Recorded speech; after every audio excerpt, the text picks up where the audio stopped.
వచ్చారనమాట.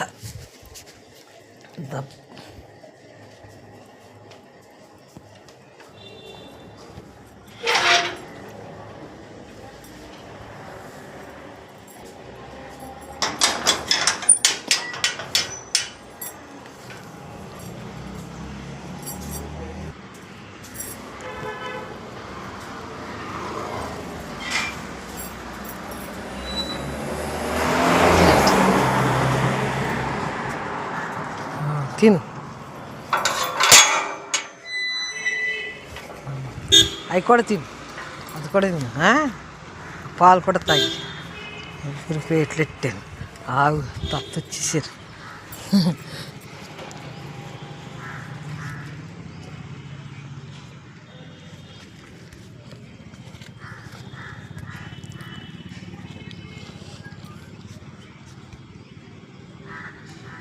తిను తిను, అరిసేవే కేకేసి మరీ తినాలా? కొత్త అయినా సరే అరిసింది, దామంటే అరిసింది కదా, పెట్టే ఉంచాను అయినా అరిసింది.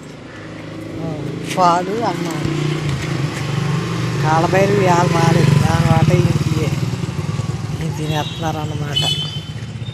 అదిగో అవి పైన ఎన్ని మీద సారం ఉంది చూసారా, అది ఆవుకి మనకి ఏదో సంబంధం ఉంటేనే మన దగ్గరికి వస్తుందంట, లేక రాదని నాకు సిద్ధాంత్ గారి ఎవరో చెప్పారు. ఎన్ని మీద సార్ చూడండి, పెద్ద చెత్త. ఈ సారు ఉన్న ఆవు మన దగ్గరికి వచ్చిందంటే అదృష్టం.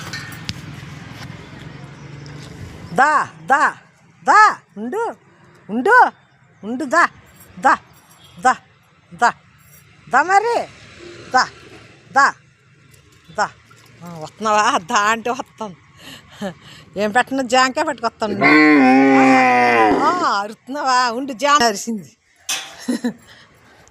తరంట ఏదో రూపంలో. ఒంటిగంట దాటాక వస్తున్నాను. ఆవు రూపంలో వచ్చేసావా? ఇదిగో ప్రసాదం పెడుతున్నాను, ప్రసాదం పెడతాకి వెళ్తున్నాను. కథ చదివేసి ఒంటిగంట దాటేసిందని పడుకున్నాను. పడుకునేటప్పటికి అంబే అంటే పెద్ద కేకేసిందండి బాబా. కేకేసి నల్లావు సారున్నావు చాలా మన దగ్గరికి వస్తే ఎంతో మంచిదంటండి. మనకే దానికి ఏదో సంబంధం ఉంటేనే వస్తాయంట దగ్గరికి. అన్నీ వెళ్ళిపోయినాయి, ఒంటిగంట అయిపోయింది, ఏమీ రావట్లేదు.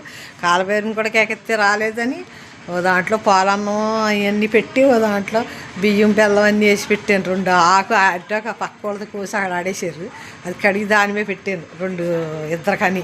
ఈ పాలన్నంతో ముగ్గురు తిన్నట్టు తినేసి వెళ్ళిపోయింది. ఈ ఆనందం, ఈ పరమానందం నాకు ఎంతో ఆనందంగా అనిపిస్తుంది అన్నమాట. ఆకలి అడిగి పెట్టాను, ఖర్జూర పళ్ళు అయ్యి దీపాలన్నీ తీసేసాను అనమాట. అమ్మా దత్త దిగంబర దిగంబర శ్రీవల్లభ దత్త దిగంబర దిగంబర దిగంబర, ఇలా విచిత్రాలు కనిపిస్తాయంట ఎవరికైనా పూజ చేసుకుంటే.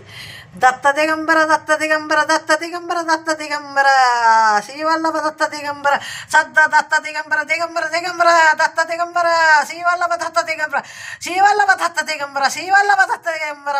1 గంట దాటేసింది, సరిగ్గా 1 గంటకే 12ంటికే వస్తారంట.